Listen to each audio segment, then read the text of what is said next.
네, 안녕하세요. 저는 주식회사 리아베스트를 운영하고 있는 민명준 대표라고 합니다.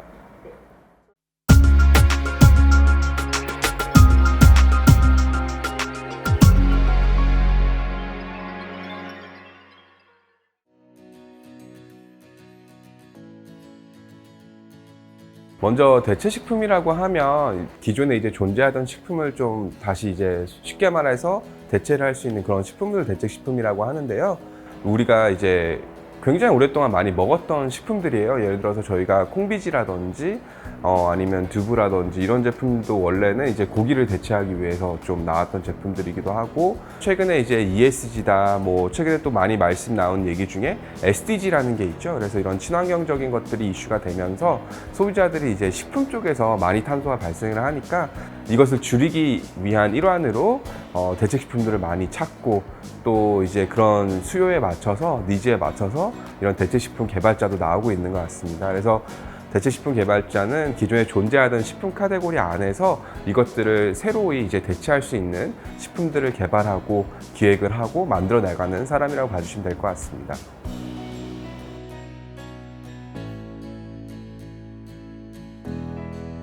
부산물은 식품을 만드는 과정에서 발생되는 이제 부가적인 제품들이라고 봐주시면 되거든요. 그래서 완제품으로 버려지는 것들에 대한 것들은 저희가 업사이클링하기 굉장히 기술적으로 아직 한계가 좀 있더라고요.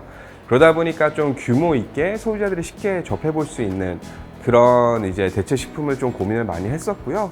그러다 보니까 두 가지가 굉장히 중요하더라고요. 첫 번째는 양이 굉장히 많아야 되는 부산물을 찾아야 될 것이고, 그리고 두 번째는 이제 청결적으로 문제가 없는 그런 이제 부산물 원료를 찾기를 시작을 했죠. 그러면서 저희가 이제 많이 조사를 해본 결과 우리나라가 맥주를 정말 많이 마시더라고요. 우리나라가 사실은 아시아에서 가장 많이 맥주를 소비하는 국가이기도 하고 1인당 52리터의 맥주를 소비를 하고 있더라고요. 그에 따라서 연간 약 42만 톤의 맥주 부산물이 발생을 하고 있기에 이렇게 발생되는 부산물을 좀 업사이클링 해보자. 약 42만 톤의 부산물이 약 110만 톤의 탄소를 배출하기도 하거든요. 그래서 이러한 환경적인 임팩트를 좀 규모 있게 업사이클링을 통해서 아까 말씀드렸던 두 가지 카테고리에 맞는 것들을 찾아서 운영을 하고 있고요. 맥주하고 식혜 부산물, 보리 부산물로 이제 좋은 이제 선례들을 만들어서 다양한 부산물들을 업사이클 할 수 있을 거라고 생각을 하고 있습니다.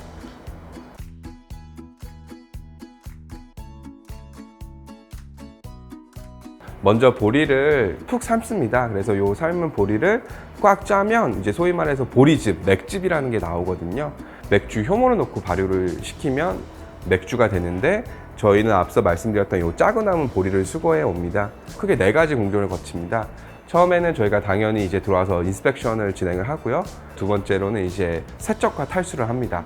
그리고 나서 저희가 건조를 하고, 제분으로 만들 때는 저희가 이제 직접 갈기도 하고요. 저희가 이제 대체 식품 원료를 만들어서 이제 식당들이나 이제 제조사들한테 공급을 하는 거죠. 그래서 뭐 미스터 피자라든지 뚜레쥬르라든지 이런 곳에 공급을 해드리면 이제 뚜레쥬르나 미스터 피자가 직접 제품을 뭐 피자라든지 뭐 빵이라든지 이렇게 만들어서 제공하는 경우가 있고요. 소비자들이 직접 이제 사고 이제 체험할 수 있고 드실 수 있는 그런 제품들인데, 리아베스트 브랜드를 달고 하기도 하고 협업하는 회사들과 함께 같이 공동 출시하고 있기도 합니다.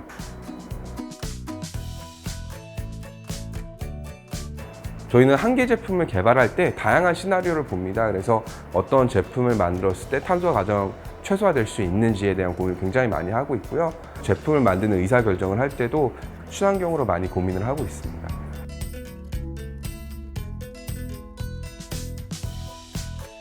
크게 두 가지 갈래로 나뉘더라고요. 이제 앞서 말씀드렸듯이 완제품을 만드는 이런 완식품을 만드는 이런 쪽의 영역은 조금 더 뭐라 그럴까요? 창의적이고 조금 더 제품에 대한 마케팅적인 부분이라든지 또 사회적인 이런 것들을 잘 파악하고 있어야 되는 게 좀 중요한 것 같고요. 후단에 말씀드렸던 이제 식품 원료의 개발이라든지 스터디라든지 영양학적 분석이라든지 이런 쪽은 엔지니어링에 좀 더 가깝습니다. 그러다 보니까 소위 말해서 숫자도 굉장히 잘해야 되고, 저희가 먹는 음식이 사이언스거든요, 실제로. 그래서 우리가 몇 칼로리에 프로틴은 몇 프로에 단백질은 식이섬유는 몇 프로에 이런 것들을 이제 하루에 얼마만큼 섭취를 해야 되는지, 또 어떻게 섭취를 해야지 몸에 좋은지를 알려면 수학적인 성향이라든지 그리고 또 이렇게 탐구율이 높은 부분이 굉장히 중요할 것 같습니다.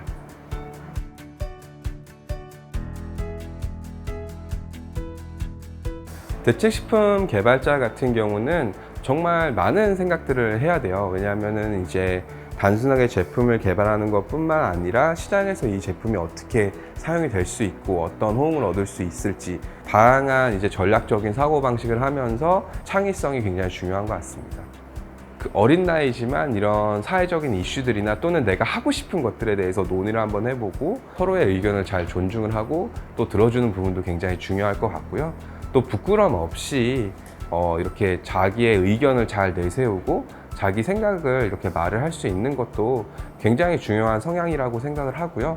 어렸을 때 그런 엑서사이즈를 많이 하고 그런 문화를 가정에서 만들어 나간다면 분명히 창의적인 생각을 하는 데 도움이 될 수 있을 거라 저는 생각하고 있습니다.